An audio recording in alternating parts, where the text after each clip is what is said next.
And here we go. Good afternoon, good morning, everybody. It's great to be here with you at this roundtable focus group to talk through the attachment theory workshop offered by the University of Maine. Today's objective is to create clarity and confidence about participating in the attachment theory workshop. We have a couple friends on the call, and we'll have a quick round of introductions coming up. But by the end of this time, you as an executive director specifically will know what am I saying yes to, um, and who on my team do I need to put forward to learn how to do all of this. Um, so the flow of today, Alfred, good afternoon. I see you've just joined as well. Can you hear us? Also a strong maybe. I'm gonna believe the answer is yes. Um, to review the agenda just in brief, we'll have a little bit of introductions coming up. We'll overview the attachment theory workshop. We'll have a small moment for testimonials from our friend at Cherish Uganda, and then we'll talk more specifically about the details and logistics, and then we'll conclude from there. Um, as we get started, my name is Cam Outlaw. I serve as the Director of Global Partnerships at Child's Hope Foundation. I'll go more into an intro in just a sec, but I wanted to pass the mic to Crane and our friend Faith to just say some words of welcome, as they've really been, Crane has, the linchpin for making this happen. I'm a connector. Our friends at the University of Maine have phenomenal content and have the capacity to deliver it, but without Crane, this wouldn't make sense. So, Faith, would you say a couple words?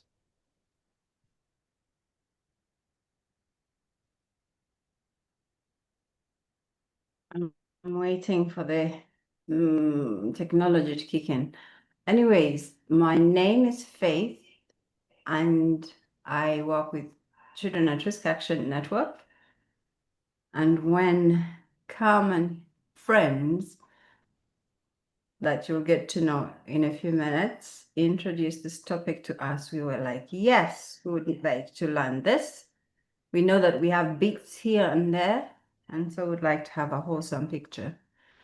And we thought also of our friends, you people who are here, South, dwelling places, Sanyu.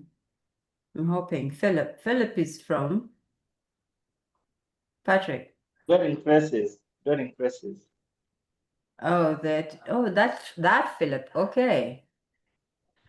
So we're missing one organization then. We're But we're missing Joe. happy. All right. We are happy to see you. And we hope that this conversation is going to be interesting. They told me a couple of words. I've spoken more than a couple, so welcome. Thank you, Faith. I appreciate the liberty you took with all those words. It was good. I'll pass it over to our friend, Dr. Julie, to say some words from the University of Maine side.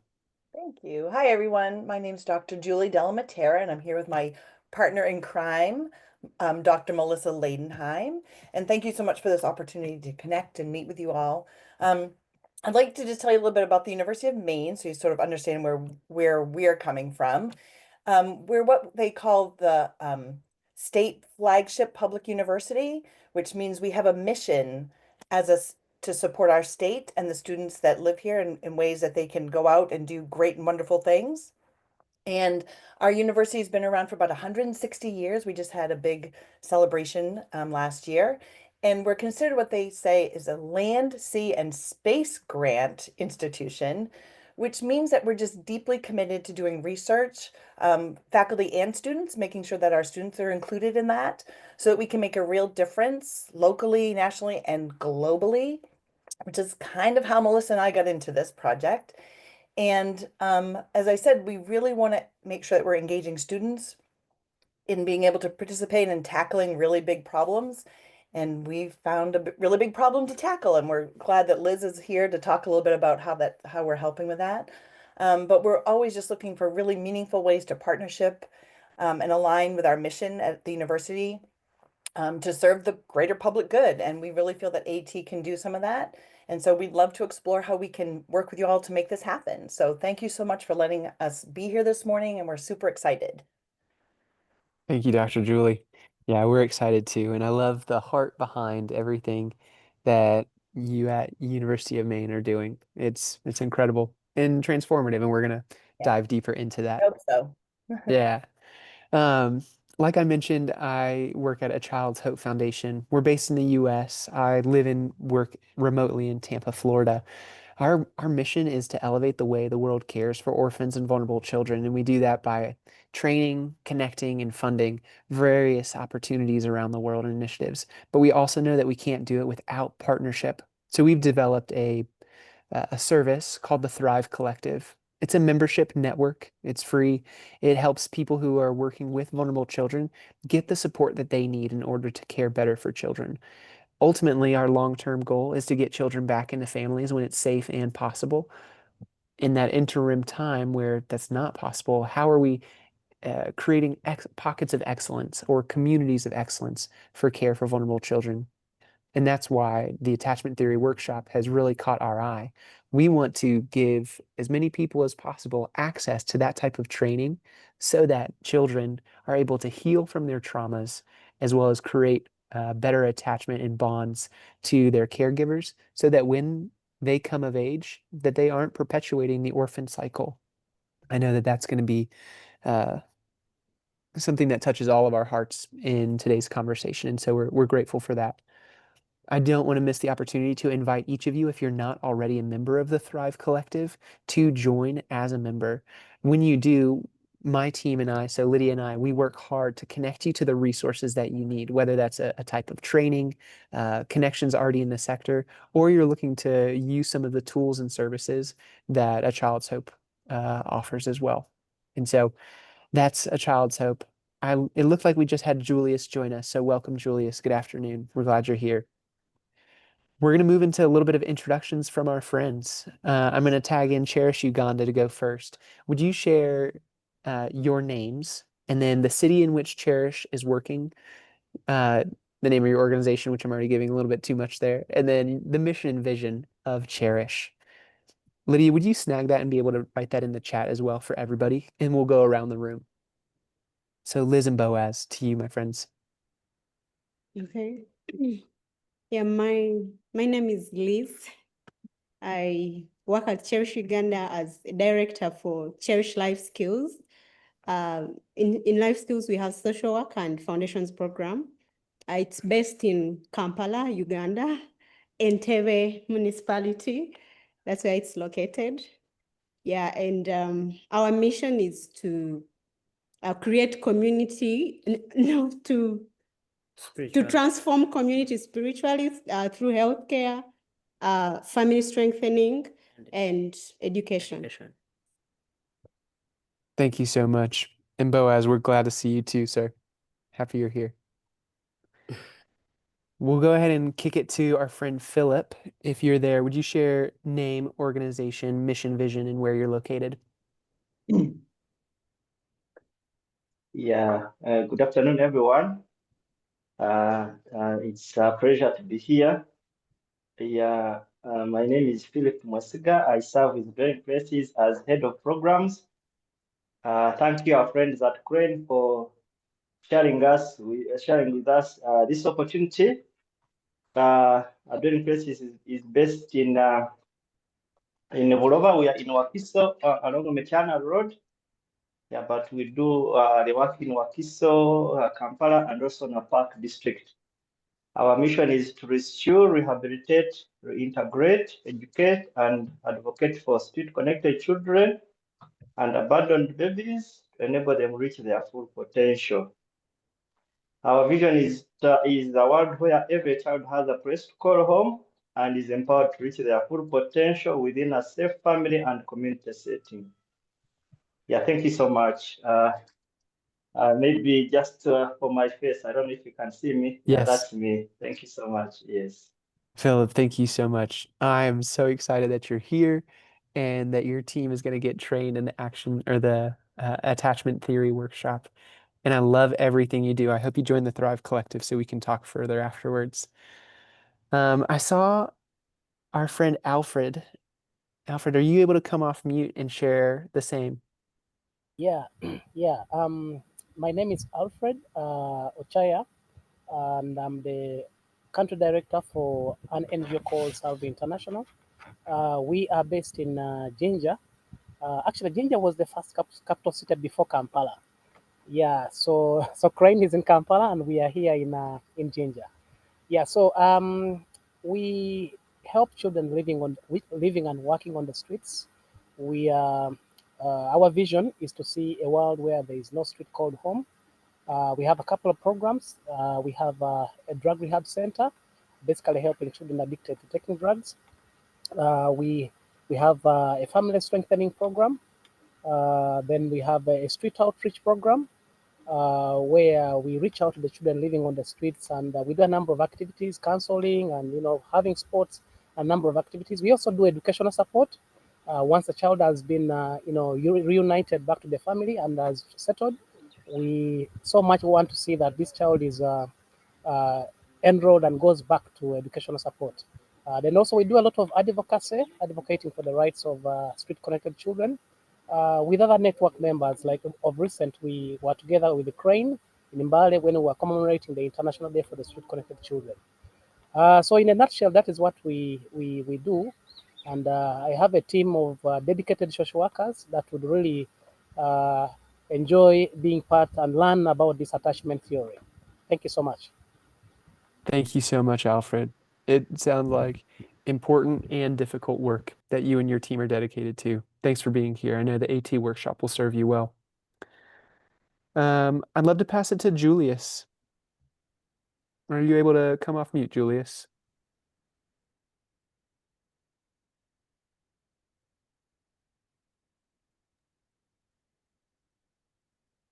If you are, you let us know. We'll also ask Maureen. Maureen, are you able to come off and provide an introduction?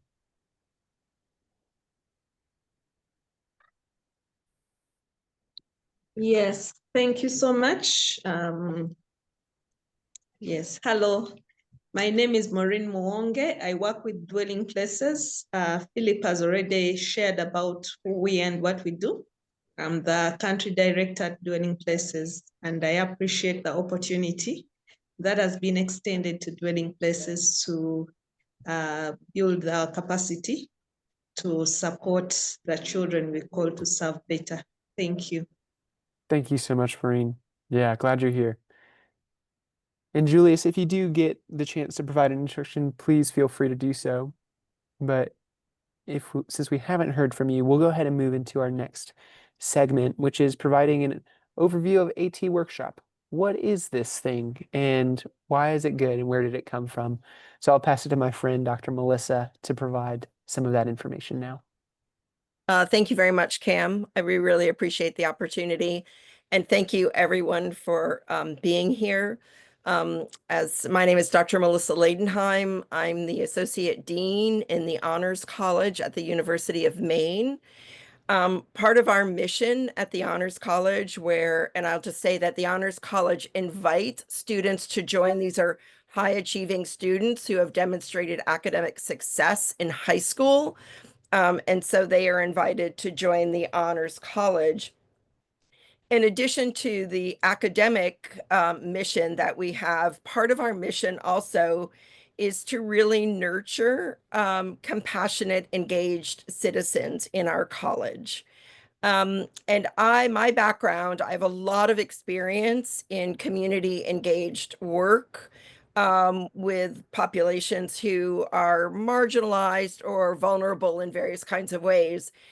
And the opportunity came our way to work on projects in Sierra Leone. And we chose this one and another one. But as you can see in the agenda, some of this is spelled out. But for us, it was a two-part mission.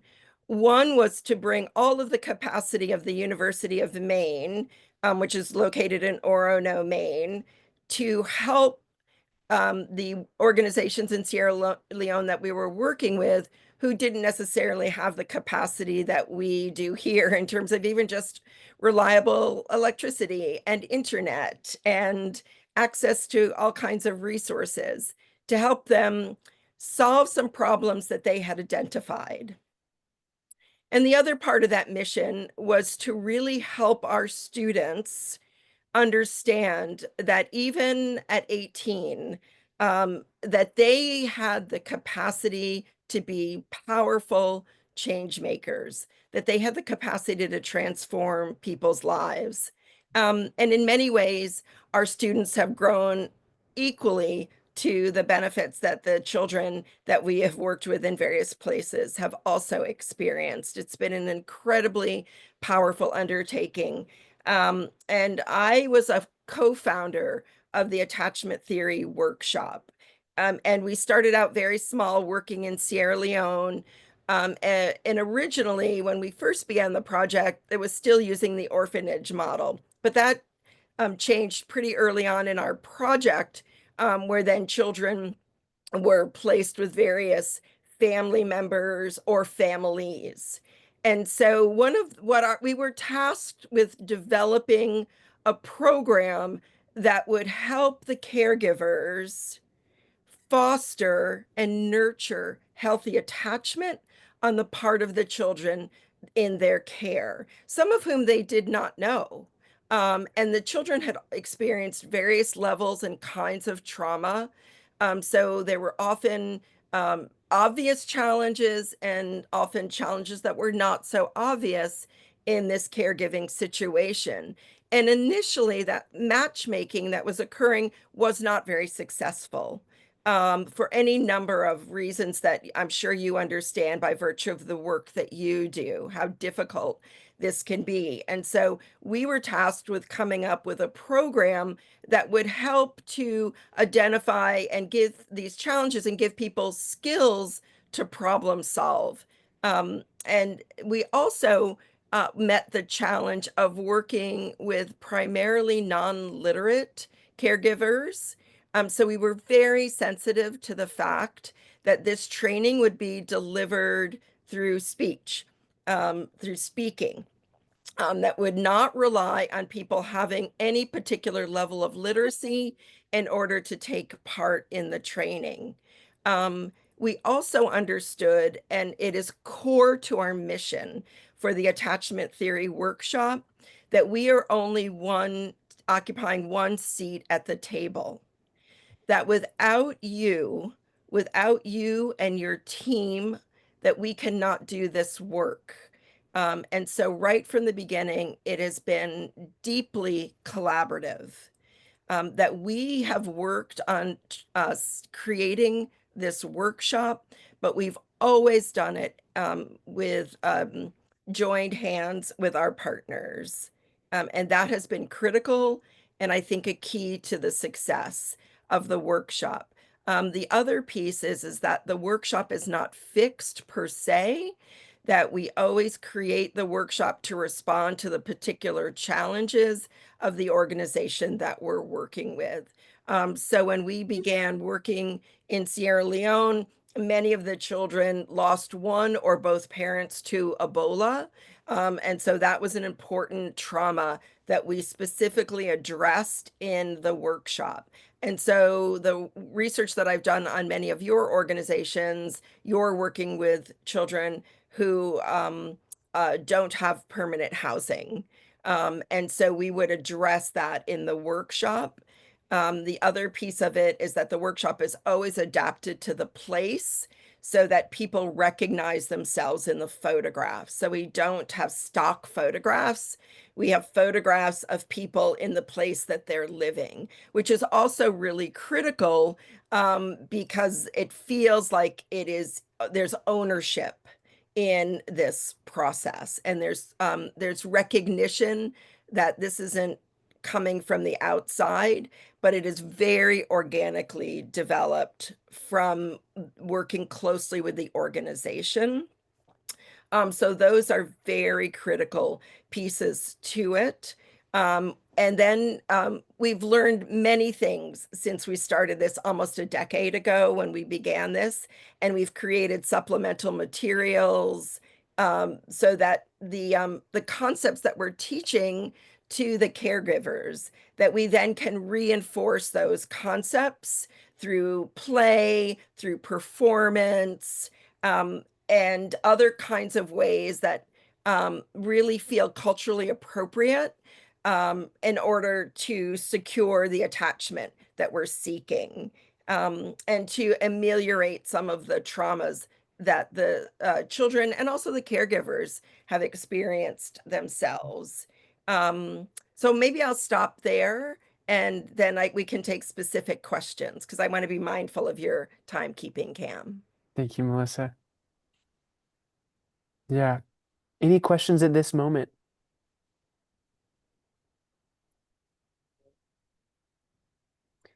Seeing none at this juncture, go ahead, Mim.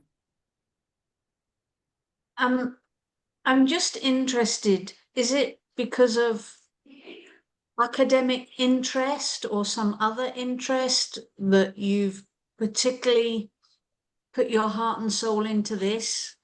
What are the origins of such a clever method of trying to support training in other countries? So when you've met Patty Morrell and Alan Morrell, spent years working in Sierra Leone, and they're also graduates of the University of Maine. And so they were the boundary spanners, if you were. And they brought this project to the University of Maine, thinking that we had this capacity to help people who did not solve some of the problems they had identified. And so they came to me because of my background in doing this kind of work. And I thought that the Honors College was a perfect place. Now they had 7 projects that they brought to our attention, and we ultimately settled on 2 projects. And in part that was driven by student interest as well as by faculty expertise and the work that they had done. And then I built the teams. I brought on Julie.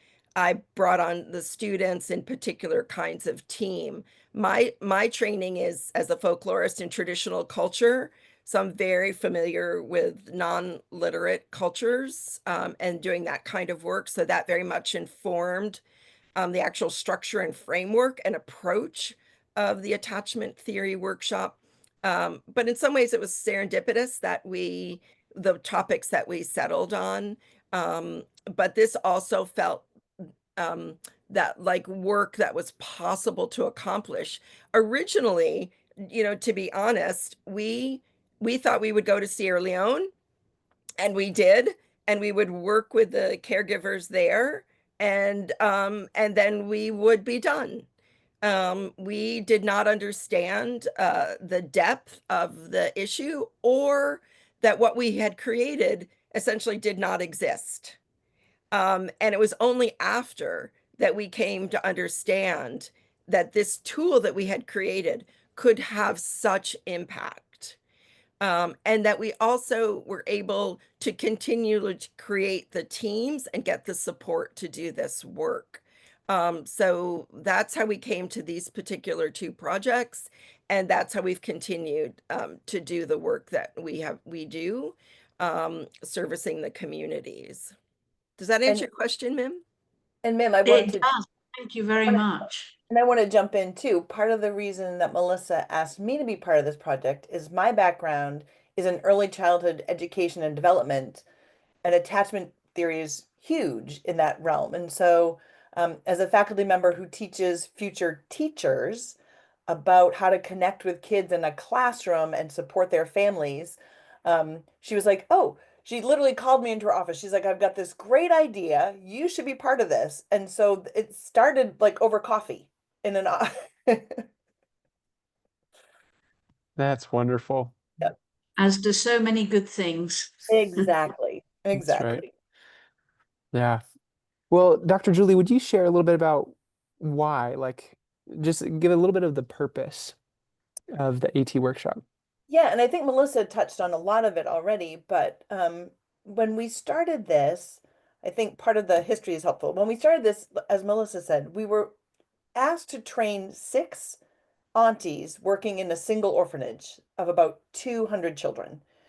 And then even before we really got going, the powers to be in Sierra Leone said we're moving away from this sort of orphanage model to a rehoming model. So so we went from training 6 people to training, enough parents to take on 200 children. And I think the underlying mission has never really changed. We really wanted, whether it was 6 aunties or parents, to support caregivers and parents, rooting them in how important and foundational attachment theory is. If you do not attach with your children and make those connections, then you can't expect behaviors or development in any real way to happen. I mean, and I think we all know that. That's why you all are here and doing the work that you do. So it was really about supporting caregivers and parents. At the time it was caregivers, aunties in an orphanage, and then moving on to parents. As we said, in Sierra Leone, many of the children were taken in, some of them were taken back into their homes by their family, but a lot of them were rehomed with people that were not biological to them. So it is really about caregivers and parents. So we kind of use those words interchangeably. But the other thing we know is that when families are solid, there's a ripple effect that happens throughout the community. So it's not just a family. When a single family is doing well, that affects everybody around them in their community. And so we understand how that works. And so it was really about making these connections to families so that they could then raise supportive children and be part of a community where everybody is strengthened. So that's kind of the underlying mission. And then what has sort of happened on top of that, which is really nice, is that what we're finding, and I think Liz and Boaz kind of spoke to this a little bit, is that it also empowers the facilitators. When you have a community, it's not just about the families that are there, it's about the work that you all do. And so there's this way that you all reach out to community members. It's not just about supporting the kids, it's about supporting their families, the communities, so that we can all become stronger together. So this also involves the agencies and the people in your agency that you're working with. And so when the facilitators or practitioners, I guess as we're calling them, are out supporting this training, they become a safe place for families to talk with and to. So the training sort of helps connect people, I think, not just at the community level, but at the agency to person level. And so, we want to strengthen parents and caregivers. We want to support the agencies. And then that just helps, creates this space where everybody is working together to raise kids. It's not about one family, it's about everyone working to raise kids. And we have a saying here, it takes a village to raise a family. And I believe that is 100% true. So it's a way to foster community among caregivers, foster community among caregivers and agency personnel.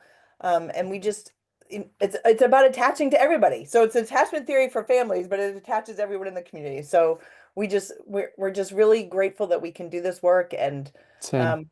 yeah, thank you. Yeah, thank you, Dr. I Julie. do want to just say that one of the benefits that we saw, and I think hopefully the testimonies that we'll hear will validate this, but certainly within the organization we were working with in Sierra Leone, that there was a lot of children coming back, a lot of complaints from families and from the children that they were unhappy. Once they had the attachment theory workshop and they learned alternative ways of managing conflict, that the complaints reduced to almost zero.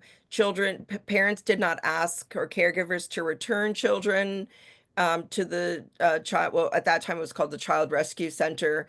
Children did not ask to come back. And in fact, there were skills that were really benefiting everyone involved, and the children were actually developing the healthy attachments that we were seeking to foster and nurture through the workshop.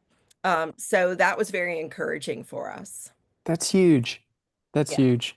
And so to that, I want to lead us into the testimonial from our friends at Cherish Uganda, largely to ground a lot of what has been said in the Ugandan context. So Liz and Boaz, would you be able to share about 5 to 10 minutes of testimony? What has the AT workshop meant for you all at Cherish? All right. Thank you so much. This is Boaz. We really appreciate this moment. And like we agree with what has been discussed. It has been really so much grateful with us here in Uganda, and most particularly with Cherish Uganda and how we are dealing with our families.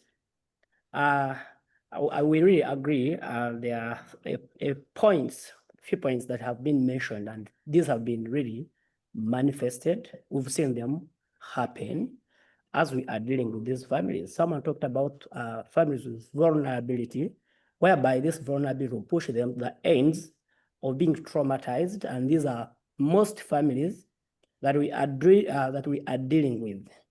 So having gotten that information, the training from the University of Maine with attachment theory, how can you create an attachment that is so secure when you're dealing with maybe your baby? This is what we brought to ground, and it has really been so much helpful as we are dealing with these families, because having gotten the information, we had to do the training With the and families. yeah, with the families, just to transfer the information and the message of how we really now understand how we can really deal with our babies, depending on what is happening and what has been running. That means we had to call them, have a dialogue with them, share information with them. Then after that, of course, we had to go on, make follow-ups to find out how is it doing. Is it really impacting? Where do we need to maybe clarify? Where do they need help? How can we work this together? How do we have to maybe move with them where they are trying and maybe they feel, oh, we still need some help, maybe a helping hand on how to handle this. And in that, we've really seen, I might turn them as testimonies, because these are the families that were maybe struggling from a certain point. But when this came in, these families are now realizing that, okay, we can actually thrive, much as we had known maybe that this is happening and maybe it has pushed up this end, we cannot make it. It's not just because they got this information and they are actually seeing it practical, they now know, oh, we can as well thrive, depending on what is happening. We can really make it. So it created hope. For example, if maybe a mother has been abandoned by maybe the husband, and the husband is not caring, it's all responsibilities on the mother, and this mother has maybe babies, that means to some point she'll find herself not having time for her children. Instead of creating that bond with the child, she's thinking about how are we going to actually manage life, because I am the mother, I am the father, and these are the needs that need me, and you also need me. Now, if this baby comes with a need, he or she will run to the mother, but the mother will not pay attention because she's handling some other things. Yet, that is key and paramount in a child's life. This baby to develop, like to develop so much well, he or she will need the time of the parent to sit down, talk together, this mother to listen to the baby to put his or her feelings, and the mother finds out how to handle. But just because of a lot of pressure that has been on this parent, then it would not happen. But right now, I can assure you, our parents have time with their babies. They can actually sit together and talk through issues, and they see how to handle. Then this, it would not stop there, because what is happening in the home, we also come with it here at our facilities. We have facilitators. Dr. Judy talked about that, of course. We have facilitators who deal with the babies, and there's that bond, because we know in helping children to develop, there has to be that secure attachment where the baby will feel safe. So now this baby will come at the facility and will just find that love overflowing. And us as social workers, as we go home, we will connect with parents We come connect with the with the facilitators. Then there's that time we also have to connect with these babies. Like it keeps in a circle. Now, what the baby finds home, he will find it at church, which is the facility, and this baby will as well find it in the classroom. I might time it at the classroom. So he will just feel, I am safe. I am safe. I can actually put my reasons under their hand. If I have maybe a concern, I'm free to talk to the facilitator so, and I'm going to be helped. If maybe I have been disturbed somewhere, and then I can run to a social worker somewhere or a case worker, I will just put my feeling, and they will listen to me. Now, if it has been that maybe this baby had been traumatized, their brain, their development is actually now starting to reset. Yep. And the environment had been in is actually not the right environment. Now I can see there is any other environment that is safe for me, and meaning that I can actually thrive, I can do better, I can be someone, I have someone to run to, I have someone to express to my feelings, I also belong, I am loved. All these things now come back to the life of this baby. And all this is from this attachment theory. Yeah. Boaz, thank you so much. Melissa, I see a hand. Go ahead. Yes, thank you, Boaz. That was wonderful. It was really heartwarming. And we always say it wouldn't be an attachment theory meeting if someone doesn't cry. And I really have just tears in my eyes listening to you. I'm so grateful that it's had this impact. One of the things that we have found in other testimonials from families in Sierra Leone is fathers as well have participated in this training. And they say, my children used to run from me when I would come home, and now they run to me. And that one of the things is people say, I don't have enough time, but we know how much time and energy it takes, both psychologically and physiologically, when you're in contention, when you're arguing and you're battling to get your children to do their chores. And when you develop these healthy attachments, you don't have to spend that time. Children do their chores gladly because maybe they're doing them with you. So laundry becomes a moment for bonding. Housekeeping, cooking, walking to market becomes a moment of bonding, not a chore. And so those are some of the things that we have found. And then people realize and understand, I do have time to talk to my children. I do have time to play with my children. And that is such a healthy response to this. And I see, Boaz, you're nodding, so I'll let you speak. You can add on that. As you are explaining, I felt like clapping because this is also our side. And the good thing is it is practical. We love it when we see these parents of ours now find time to play with their children. Like today we had one who had fun with a child and with us. We were playing together, and she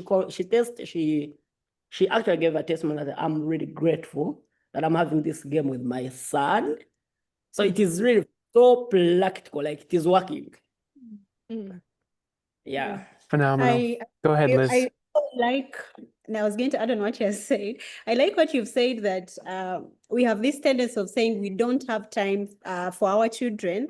And then you've said that you can do chores with them. And this is something that we have implemented as social workers, that when we go out in the community, instead of calling this client to sit and talk with them, you actually do work with them. Like if you find them washing, you're washing with them as you converse.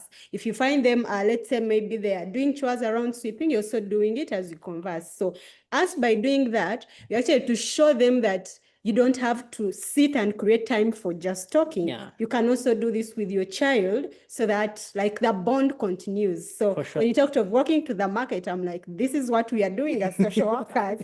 So I like that. That's so good.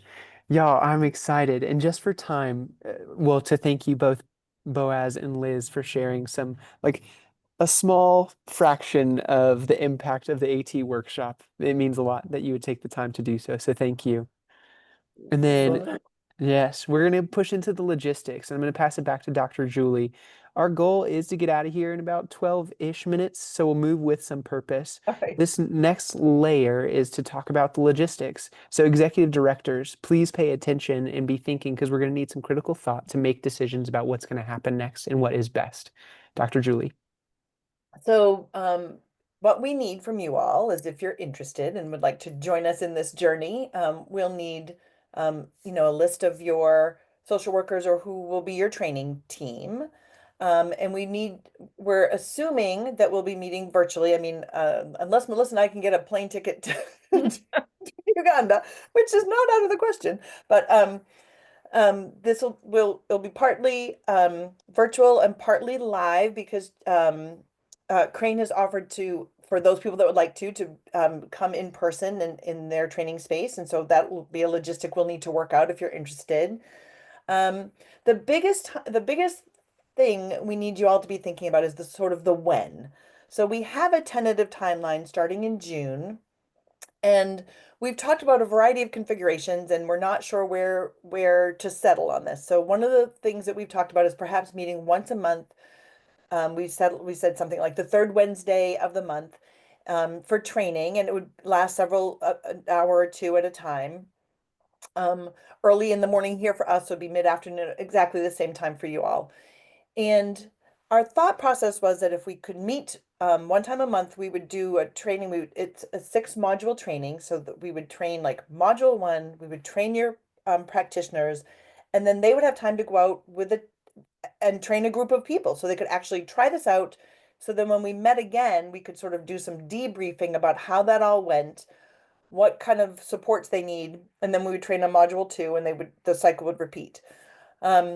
We're not sure if a month is a good time frame, so we're trying to figure that out. I think that's one of our bigger questions. I think I'll leave it at that, Cam. We'll kind of go from there and see what people think, and you could probably help us maybe get some of that Certainly. discussion. Yeah. Thank you, Dr. Julie. A quick question back to you. How many social workers are you hoping that each agency puts forward to be trained?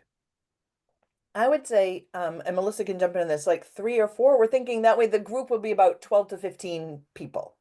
And if the directors want to come too, that would be great. I mean, they don't, but that does, we know that directors are extremely busy directing. I mean, there's a lot to manage, so. Great, thank you. So executive directors, be keeping in mind the list of 3 to 4, 5 social workers that you would want to be trained in the AT workshop. Like Dr. Julie said, we want to identify the best cadence for these trainings. The first thing that would happen in the month of June is like an orientation roundtable. So it's not a training, but it is the most necessary piece for all of the social workers who aren't here now to get onboarded, really oriented to what the AT workshop is and how to make it successful. I'll pause. Dr. Melissa, I see your hand. Go ahead.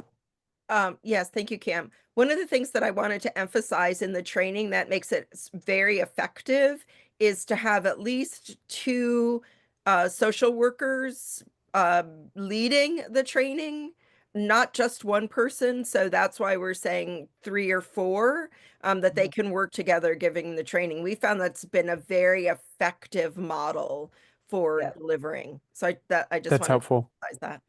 And it's funny, Yeah. I was gonna say that, and I didn't know if Liz and Boaz had anything that they wanted to add about that, but we have found that when you can hear multiple voices, it's more impactful. And it also, like if you want your caregivers to connect to someone, they don't always connect to the same person. So it's nice to have different voices so they can say, oh, Liz really spoke to me, and I understand what she's saying. And then, oh, Boaz really did this for me. So it's nice to have multiple people there so that the caregivers are comfortable and can make a connection.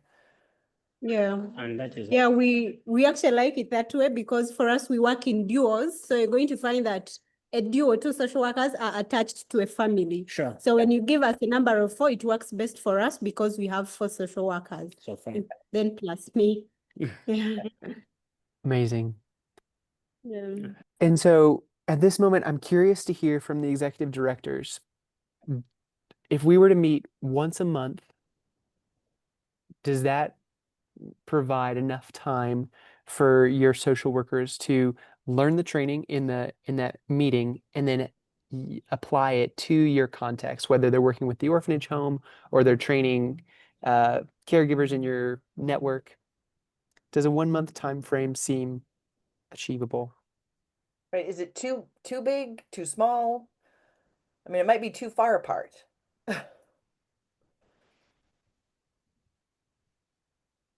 Maybe if you could speak more into The training once a what does it take for one to be in that training? Like after that training, what is required of us? Because we have like a plan of how everything has to run. So I think when we get to know what happens after the training, then we can be able to see, are we able to do that? Are we within 1 month, like before we meet the next month? So I think if you can speak into that, then yeah, it can give us a picture whether it's achievable or not. So one of the expectations, and I think we, Julie, we should probably map out a timeline of the expectation of what happens after a training, and then our expectations for the kind of feedback that would be really valuable. So you've identified your families, you've identified the group, you've thought about what it takes to bring them together. So after the training, you would bring together your families that you're working with or your caregivers or etc. to conduct the first module, right? So there's, as you know, 6 modules, 6 parts. And the first one probably takes the longest because you're also not only learning the content, but you're becoming familiar with the structure and the expectations for the different roles, right? So this may be a very new training for families or caregivers, and they're not sure what the expectations are. So you would then conduct the training, and then the families or caregivers would go out and they would have essentially homework, if you will, to practice some of the skills and activities that are incorporated into each training, that then they practice the knowledge that they've gained and to see how it works. And then in the interim, we would conduct another training on the second module, and you would bring the families back again. Now, you might actually have some interaction with the families in between as you're visiting with them, to kind of help reinforce or to see where they're struggling to apply the knowledge that they've learned and to practice the skills. What are the impediments that they're experiencing? What are the barriers so that you can revisit that? And that's really important information for us. And of course, we have the evaluations that we have developed, and so that feedback is very important to us. We continue to support you and your teams through this process. So we're not just going to do the training and walk away.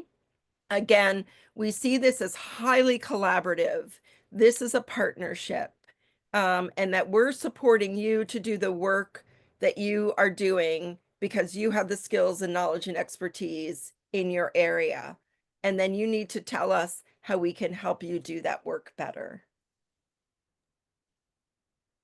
Yeah, thank you. Liz, did that feel like it answered the question? Yes, she has answered it, but I feel like at the moment I cannot really give the right Fair. feedback. Yeah, it No, needs yeah. to have some time, go back, talk through, and then we'll get back to you on how it's going to look. Okay. And Julie and I will develop a timeline as we envision what this would Mhm. look like and the roles that people would have and some of the expectations. And I think if you can see it mapped out, then that might actually be more beneficial for you then to ascertain, is this doable given the constraints under which I'm working? And what is the travel time for people? Where are they coming from? How are they getting here? Do we have access to the resources that we need to conduct the training? So again, it's an iterative, collaborative process. Thank you, Okay. Doctor. That is going to be so helpful. Yeah. Yeah. Maureen looks like she just actually dropped off. Faith, go ahead. I see your hand. She's back. Well, sorry about Maureen, but Philip is there. When a training takes very long, I'm wondering whether you lose momentum or you lose That could be I a don't problem. know. But it depends on what we're doing. But also me caring for you, you get into winter and therefore that'll be an hour later or earlier for us to meet. So how will that work for you? Fine by a child's hope. We can handle that. University of Maine? We'll figure it out. Yep. Great. Thank you, Faith, for caring about that. Maureen, we saw your hand we saw your hand go up, Maureen. Did you have a question? Yes, thank you so much, Cam, and everyone that has shared today. It's very interesting, especially when I heard about the fact that the training would not only focus on trained social workers, but it's designed in such a way that the caregivers can be able to use it whether they are trained or not. I believe that's a great answer to prayer. And of course, the hope that comes with the children in foster care placements. Even this week, we received one that was returned, to a rehabilitation home from foster care. And so it's definitely a need, and learning how best we can be able to support both the caregivers and the children and youth is very important. Once a month is would work for me, given the fact that the social workers also have so if they are able to train once a month, then within the period that they are not attending the training, they have an opportunity to train others and practice what they've learned. I think that's a good strategy for learning. It also gives them an opportunity to practice as they train, and that helps them not to forget, because otherwise Faith's concern would be my concern as well. But the fact that there is a training and practicing opportunity in between the period, I believe that's a good one. Then secondly, I also wanted to inquire if their training materials that would be shared. You've talked about offering the training virtually and maybe in person at Crane. We're looking at having both the social workers here in Kampala at our rehabilitation home, as well as Karamoja, where we're doing a lot of prevention activities, and where we're experiencing family breakdown and separation very much. So having a training for a social worker that side to be able to also work with the caregivers, that side would be very vital. But I wondered if there would be materials shared that can be used for training, and maybe the recorded training sessions as well, in case a pair needs to prepare and kind of revise before offering the training. Those were the few questions that I had in mind, but I really appreciate the opportunity to build our capacity to offer better services. Thank you. Wonderful. Thank you, Maureen. Yeah, I agree with you, and I'd be interested to hear Melissa and Julie's response on our intention is to do a hybrid model, just to set the table for us, where we will have a in-person gathering, especially for the first meeting, which is more of an orientation for all the social workers to gather together at Crane's facilities. And then session 1 will be done fully hybrid, where people can gather together, but the content is going to be live streamed through Zoom. we're still trying to work out the cadence because we don't want to put so much pressure on you and your social workers to get to a physical location every time. And so we're intending to go back and forth. That is also something we can discuss if that doesn't work for us. But Melissa and Julie, thoughts? Yes, Maureen, thank you. Those are excellent questions, and those are questions that we've been asking ourselves. This is new for us to work. Our practice has been to work very closely with an individual organization. So this is a new model for us. So we're going to be experimenting. So for right now, what we will be doing, we will supply you with materials. But for right now, we are going to be training a certain number of practitioners from your organization about the attachment theory workshop. So how do they deliver this content in a way that makes sense for the caregivers in terms of the acquisition of skills and knowledge? Eventually, what we would like to do is to learn from this experience about how we can develop a more in-depth training on teaching, which are two different things. So one piece of it is training your social workers on how to deliver the AAT workshop to the clients that you work with.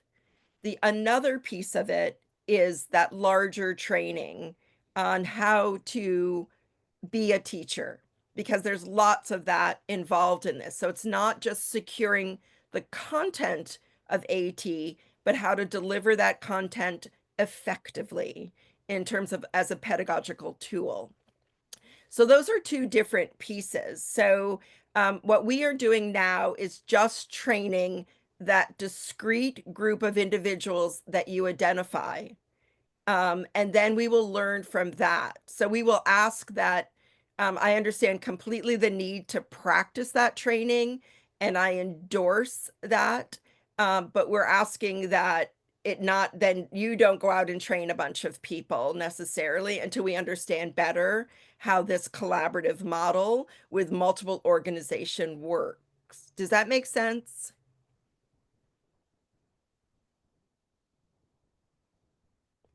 That landed for me, Melissa. And I appreciate the boundaries, the framework. This is a pilot that we're training multiple agencies at once, like you're saying.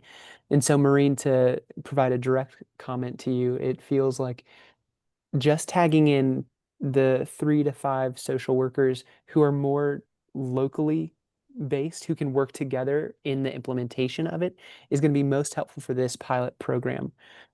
In the years to come, I would imagine that there might be opportunities for those other social workers in the other area to receive this type of training. Alfred, I saw your hand go up. Did you have a question or a comment, sir? Yeah, I just wanted to thank you so much for thinking about this idea of the attachment theory, and I'm pretty sure that it's going to help us so much. One thing that we so much like is to always improve on our work, and trainings like this are really very, very, very important. And yes, yes, I have a team that I work with, a team of social workers, but I'll be in position to send the 2 or 3. And yeah, they also come and train, because one thing that I want so much is once I've sent you out for training, you come and train the staffs as well, so that they're able to pass on the learning, so they're able to pass it on either to the clients out there in the community.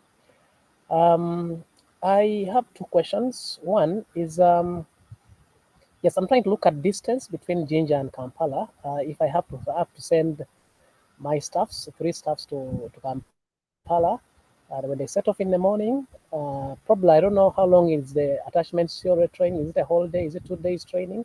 Because they have to travel back to Jinja.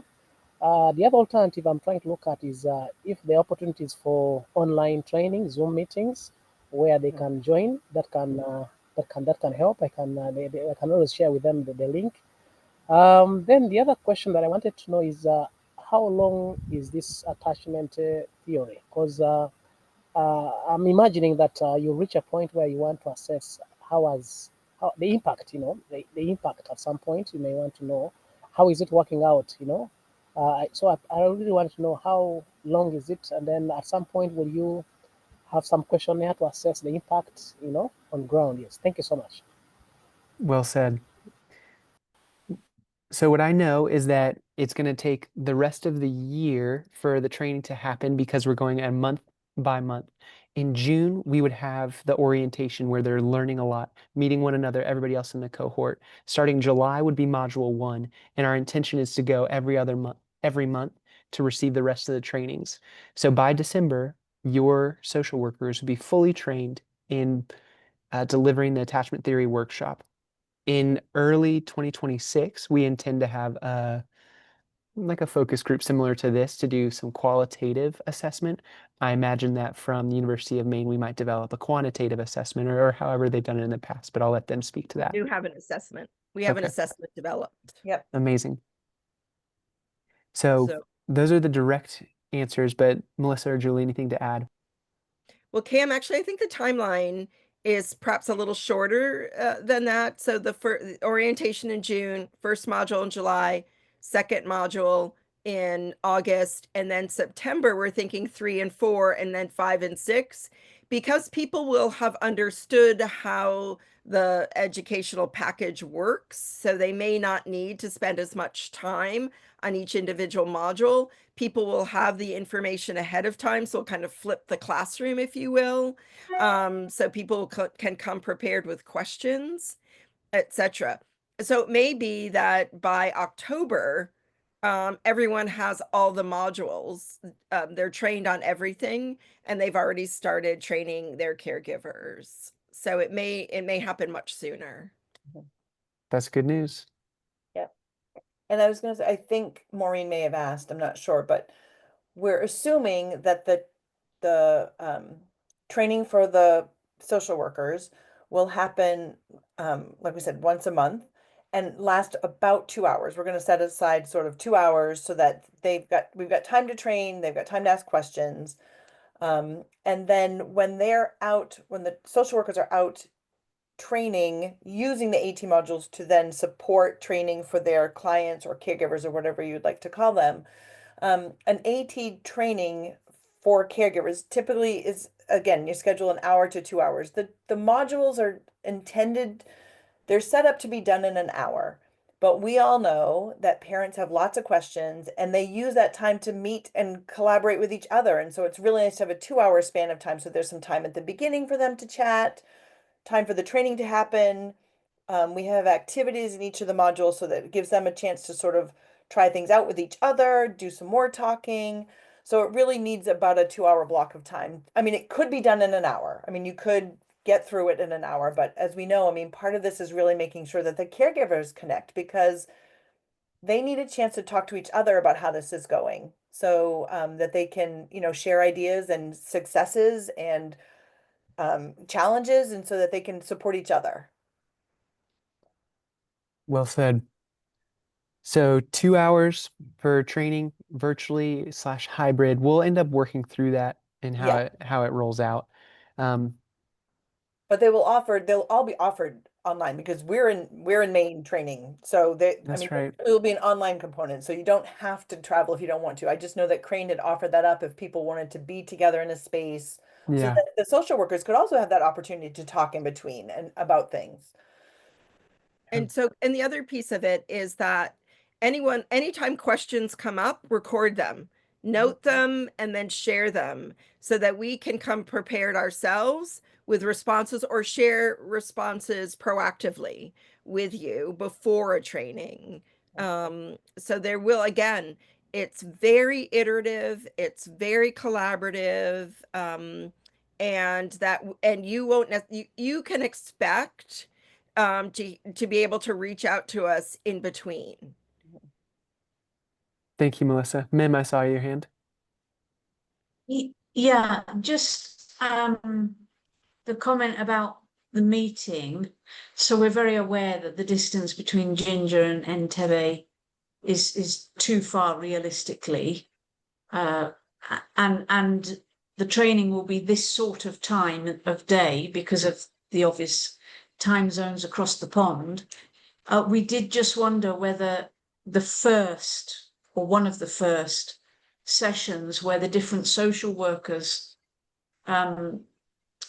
whether there would be benefit in them actually meeting face to face on the first occasion, whether that would give a stronger sort of bond and relationship to have met each other physically in country, so they could come one day, you know, just chat and get to know each other a bit, share news, that kind of stuff.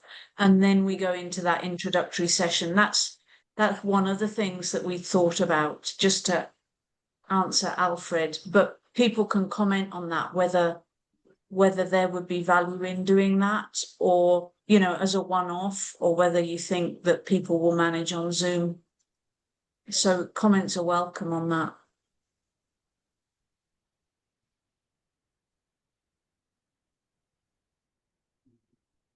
I lean heavily towards that. Alfred, go ahead.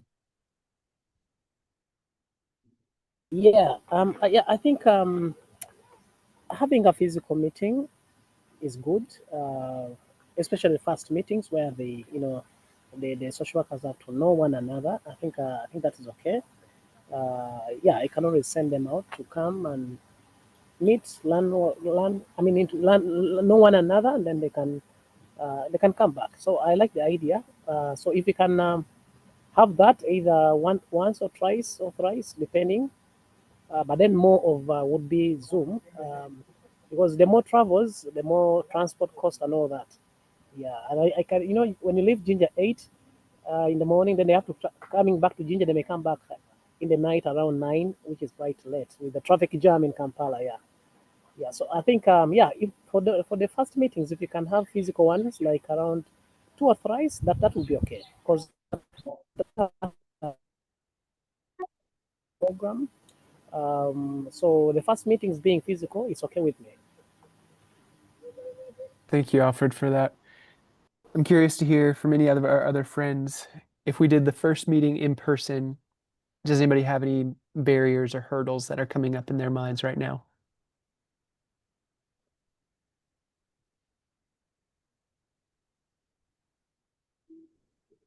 I'm craving to get a calendar date on here.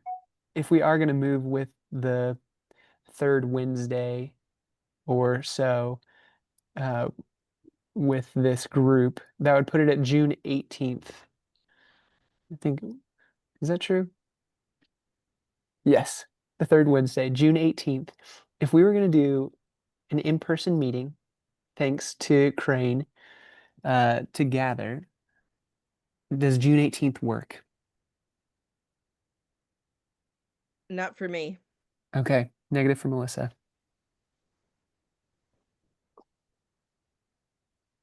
Well, that seems important that you're there.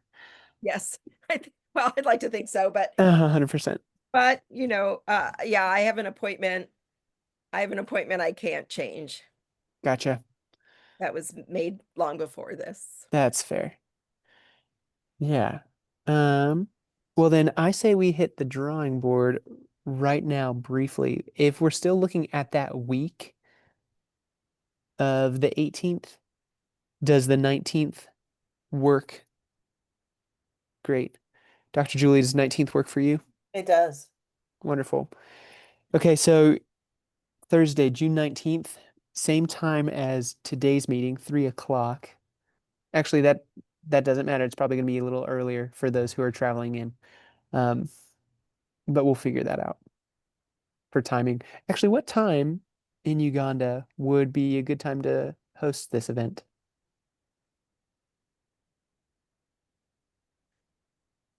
If the first is in person Mm-hmm. and we're giving people time to come from Ginger, then my guess is we would meet sort of mid-morning, have lunch together at the office, which is just an uncomplicated local food, and then, you know, we would be ready anytime from then on. The earlier, I mean, I appreciate it's 5 o'clock. The earlier the better, because then people need to get back.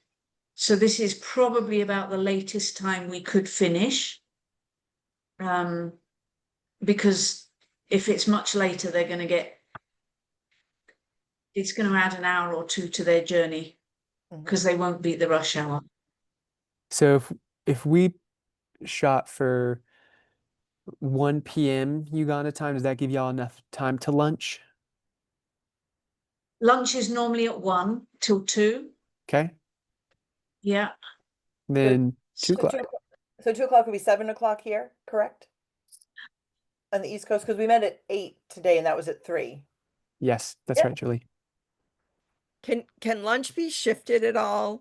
I'm just thinking that we're going to need more than an hour for the orientation. There's going to be a lot of questions and we're already over now in point. this meeting. And so I don't think it's realistic to set aside an hour and avoid the traffic and So and for us, yeah, if it was 2 till 4, lunch is the cooking procedure is complicated. I mean, it's not impossible, but it's complicated. 2 till 4, so that would be 7 till 9 your time. Would that work? yeah. I agree. I think we should anticipate all of our meetings where our USA friends are joining to be just 2 hours long, not 1 hour, which should have done that for this one. My bad. But thank you all for your time. To that end, we're gonna move to have it on June 19th, Thursday, in person. We'll cover more details with Crane and University of Maine afterwards, so our 3 agencies are working to coordinate that well, and we won't spend more time on it today. The action items, just to wrap up, directors of organizations and agencies, we're looking for you to create your list of social workers. We would love to receive their emails and phone numbers. We'll be reaching out to you via email since we have yours to respond back. My team will help coordinate that now and lean on Crane when necessary. We'll send you a follow-up email with a lot of this information, as well as a calendar invite to the in-person event. So it is held on your calendar as well. University of Maine team, anything that you want to say as we're looking to conclude? Well, we'll make sure that we send along everything that we'll be talking about. We'll send along ahead of time so that they can just kind of start looking at it. So when we're talking, it won't be all fresh and brand new. So we'll send along a copy of our evaluations and attendance sheets and an overview of the training and things like that, just so they'll have everything ahead also. So we'll send kind of a packet of stuff from us. But Cam and Mim, can you stay on the call after? There's a couple of things just logistically that about this or getting this organized that I'd like to run by you before we depart. Can do. But I also do need to get to work my work stuff. I was supposed to be there. Yes, definitely. All right. So everybody, thank you so much. We really appreciate it. We'll go ahead and conclude for today. We'll send emails and be good to go. Thank you for joining. Faith and Patrick, you can stay on as well. We'd love that too. Liz and Boaz, thank you so much for sharing the impact of the AT workshop. Thank you for coming.